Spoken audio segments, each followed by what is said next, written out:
Good morning students. आज हम पढ़ेंगे पाठ वाक्य विचार।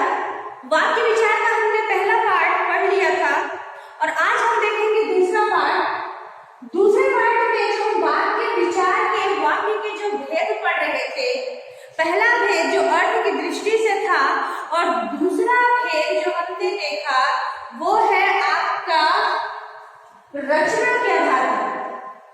अब रचना के आधार पर क्या है, तीन प्रकार के होते हैं ये। पहला है सरल वाक्य, दूसरा है संयुक्त वाक्य और तीसरा है मिश्रित वाक्य। सरल वाक्य, सरल वाक्य में जिसमें एक उद्देश्य, एक विधेय और एक ही क्रिया होती है, ये सिंपल वाक्य के जैसे होते हैं। सरल वाक्य जो होते हैं सिंपल वाक्य के जैसे होते हैं, जिसमें एक कर्ता, उसका एक क्रिया और एक ही कर्म इत्यादि होता है। जैसे माँ खाना पकाती हैं, तुम बाजार चले गए, मैं बच्चों को पढ़ाती हूँ इत्यादि। तो ये आपका क्या है, सरल वाक्य है, जिसमें माँ के द्वारा, शिक्षिका के द्वारा इत्यादि ये सिर्फ एक काम हो रहा है, खाना पकाने का और पढ़ाने का। तो ये आपका सरल वाक्य हुआ। दूसरा है आपका संयुक्त वाक्य। संयुक्त वाक्य वे वाक्य जिसमें सरल वाक्य समुच्चय बोधक अव्यय के द्वारा जुड़े हुए होते हैं। अब समुच्चय बोधक अव्यय में कौन से शब्द होते हैं, जिसमें और, तथा, एवं, यह इत्यादि होता है। जो समुच्चय बोधक में हम समानाधिकरण और व्याधिकरण पढ़े थे, उसमें जो समानाधिकरण जो संयोजक शब्द होते हैं, जैसे कि और, तथा, एवं, यह इत्यादि। तो इसमें जो वाक्य होता है सरल वाक्य समुच्चय बोधक अव्यय के आधार से जुड़ा होता है। जैसे व्यायाम और खेल कूद से शरीर स्वस्थ बनता है। व्यायाम और खेल कूद से शरीर स्वस्थ बनता है। रवि ने केक काटा और सबने उसे बधाई दी। मैं बाजार गई और वहां से सब्जी खरीद कर लाई। तुमने पढ़ाई किया और परीक्षा में उत्तीर्ण हुए।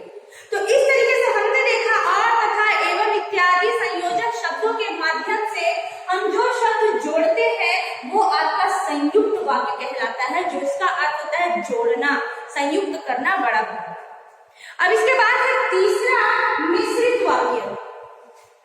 मिश्रित वाक्य, मिश्रित वाक्य में जो कि एक सरल वाक्य होता है और उपवाक्य जो होता है, सरल वाक्य मुख्य होता है और जो उपवाक्य होता है वो आश्रित होता है। यानी कि एक वाक्य दूसरे उपवाक्य के आधार पर होता है, आश्रित होता है, दोनों एक दूसरे से जुड़े हुए होते हैं, जिसे मिश्रित वाक्य कहा जाता है। अब ये मिश्रित वाक्य मुख्यतः जुड़े होते हैं जैसे कि यदि, तो, कि, जो इत्यादि, इन शब्दों के माध्यम से। अब जैसे कि यदि तुम बाजार जाते तो पेंसिल ले आते। यदि तुम बाजार जाते तो पेंसिल ले आते, ये देखिए ये मिश्र वाक्य है, क्योंकि यदि तुम बाजार जाते तो पेंसिल लाते, क्योंकि एक दूसरे पर डिपेंड है, आश्रित है। मैं पेंसिल कैसे लाऊं, जब तक मैं बाजार नहीं जाऊंगी मैं पेंसिल नहीं ले पाऊंगी। तो ये आश्रित है किसमें, बाजार जाने में। अब वहीं में जो संयुक्त वाक्य है, मैं बाजार गई और पेंसिल लेके आई। तो देखिए बाजार गई और पेंसिल लेके आई, ये आपका संयुक्त है। और यदि मैं बाजार जाती तो पेंसिल लेके आती, ये आपका मिश्रित है।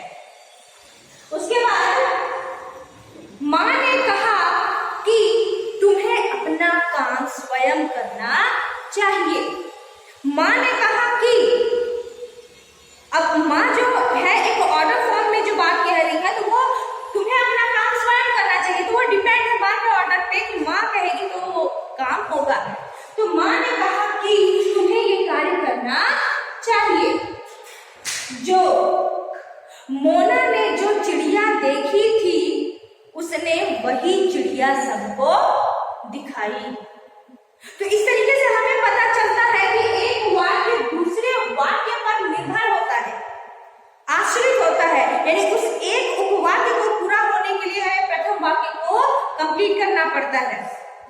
यदि बारिश होगी तो फसल अच्छी होगी।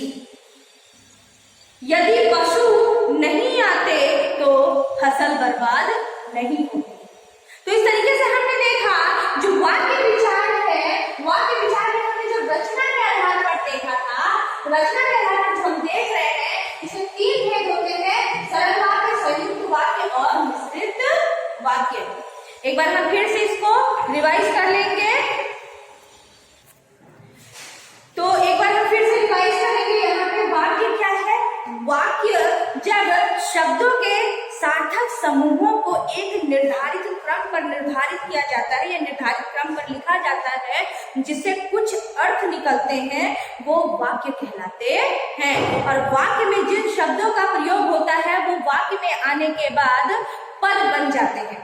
अब यहाँ पे जो पद जब बने तो वाक्य को निर्माण करते समय या उन्हें बनाते समय कुछ बातों का ध्यान देना चाहिए, जैसे कि इसके गुण होते हैं।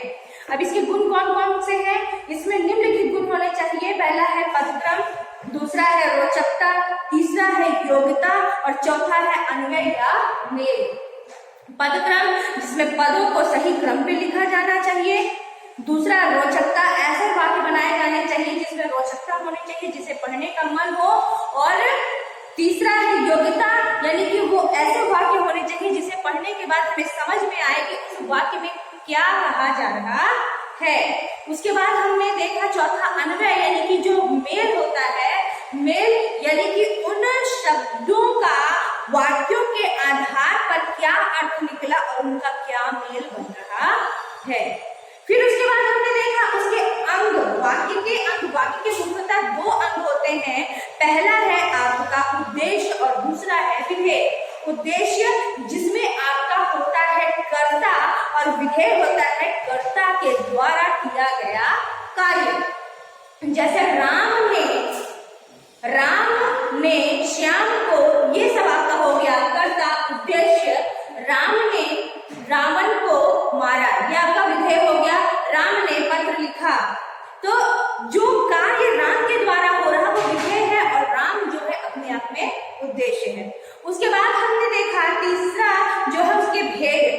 तो भेद में हमने 2 प्रकार के भेद देखे थे। पहला है सरल वाक्य, पहला है रचना के आधार पर और दूसरा है अर्थ के आधार पर। तो पिछले वीडियो में हमने पढ़ा था अर्थ के आधार पर, जो अर्थ के आधार पर जो मुख्यतः 8 प्रकार के होते हैं, जिसमें आपका विधानार्थक यानी सिंपल या सामान्य वाक्य बनता है, जैसे माँ खाना बनाती है। उसके बाद हमने देखा निषेधात्मक, यानी कि जहाँ पे नकारात्मकता का भाव हो, जैसे माँ खाना नहीं बनाती है। फिर हमने उसके बाद देखा था तीसरा प्रश्नवाचक, प्रश्नार्थक, क्या माँ खाना बनाती है। उसके बाद हमने देखा आज्ञार्थक, यानी जहाँ पे ऑर्डर फॉर्म का निर्धारण होता है, ऑर्डर फॉर्म में कौन काम किया जाता है, आदेश के आधार पर काम किया जाता है, जैसे कि तुम्हें यह कार्य करना ही पड़ेगा, शांत रहो, कक्षा के बाहर चले जाओ। तो यहाँ पे विनय सूचक के आधार पर भी काम किया जाता है, अनुमोदन किया जाता है। उसके बाद हमने 5वां देखा था संदेहार्थक, संदेह जहाँ पे शक या शंका होता है, जैसे कि काश यह कार्य मैं कर पाती, लगता है मुझसे गलती हो गई, तो जहाँ पे शक कोई संदेह होता है। फिर उसके बाद हमने देखा संकेतार्थक, यानी संकेत की भावना होती है, एक दूसरे को संकेत के माध्यम से वो वाक्य बनते हैं। यदि तुमने झूठ बोला तो मैं तुम्हें सजा दूंगी, यदि बारिश ज्यादा होगी तो यह काम रुक जाएगा। फिर उसके बाद हमने देखा इच्छार्थक वाक्य, इच्छार्थक यानी अपनी इच्छा, जहाँ पे हम अपनी अनुमति, हम अपना अनुमति यानी कि अपना मत देते हैं कि यह कार्य करना चाहिए, तो वहां पे इच्छार्थक कार्य होता है कि हाँ बिल्कुल यह कार्य होना चाहिए, इस कार्य में मैं तुम्हारे साथ हूँ। उसके बाद है विस्मयार्थक, विस्मयार्थक यानी विस्मयादि, जैसे कि विस्मयार्थक यानी विस्मयादि में जिस तरीके से कि वाह क्या सीन है या वाह क्या दृश्य है, हुर्रे हम मैच जीत गए इत्यादि, तो ये सब क्या है आपका विस्मयार्थक शब्द में आता है। तो इस प्रकार हमने देखा 8 प्रकार से जो हमने अर्थ के आधार पर पढ़ा।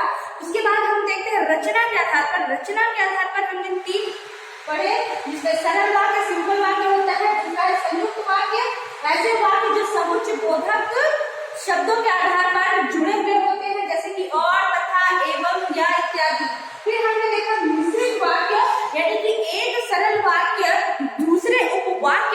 आधारित होता है, वो मिश्रित होता है। और इनको मिश्रित करने के लिए की, जो, तो, यदि जैसे इत्यादि शब्द प्रयोग में लाए जाते हैं।